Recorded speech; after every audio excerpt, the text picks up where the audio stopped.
اس سال مانسون خطرناک ہوگا۔ انڈیا کے شہر ممبئی میں مسلسل 12 گھنٹوں سے شدید بارش نے نظام زندگی درہم برہم کر دیا۔ کئی علاقے پانی کی لپیٹ میں آ گئے۔ اسی پیش نظر محکمہ موسمیات نے پاکستان کے لیے بھی الرٹ جاری کر دیا ہے کہ پاکستان کے لیے بھی مانسون خطرناک ثابت ہو سکتا ہے۔ نئی رپورٹ کے مطابق گزشتہ کئی سالوں کی نسبت اس سال پاکستان بھر میں مانسون زیادہ برسنے کا امکان ہے۔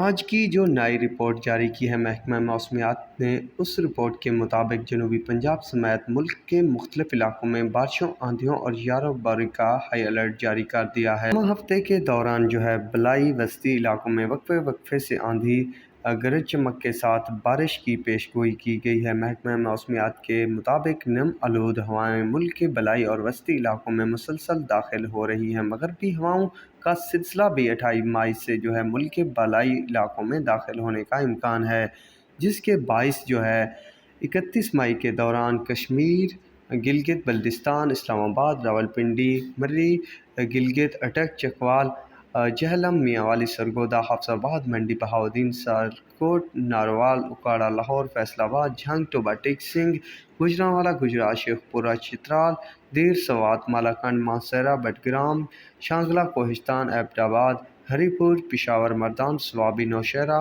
مہندر، خیرپور اور قضائی، کرم، بنوں، لکی مروت، کوہاٹ، کرک اور وزیرستان میں آندھی اور جھکڑے اور گرج چمک کے ساتھ وقفے وقفے سے بارش کا امکان ہے۔ اس دوران چند مقامات پر ژالہ باری، موسلادھار بارشوں کی بھی توقع ظاہر کی گئی ہے۔ 30 مئی کے دوران دواب، زارکھان، بارکھان، ڈی جی خان، راجن پور، ملتان، بھکر، لیا، بہاولپور، سائیوال، پاکپتن، بہاڑی، ڈی آئی خان میں بھی تیز آندھی، جھٹکے اور گرج چمک کے ساتھ وقفے وقفے سے ہلکی اور درمیانی بارش کا امکان بتایا گیا ہے۔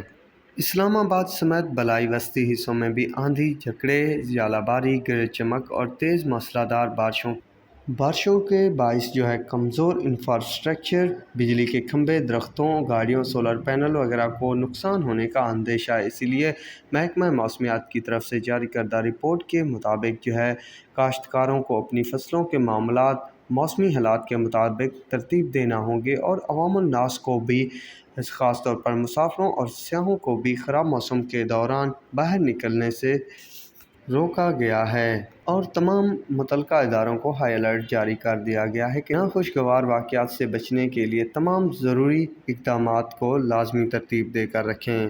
تو یہ ہے دوستو موسم کے حوالے سے تازہ ترین اپڈیٹ۔ فی الوقت کے لیے اتنا ہی کافی ہے۔ اللہ حافظ۔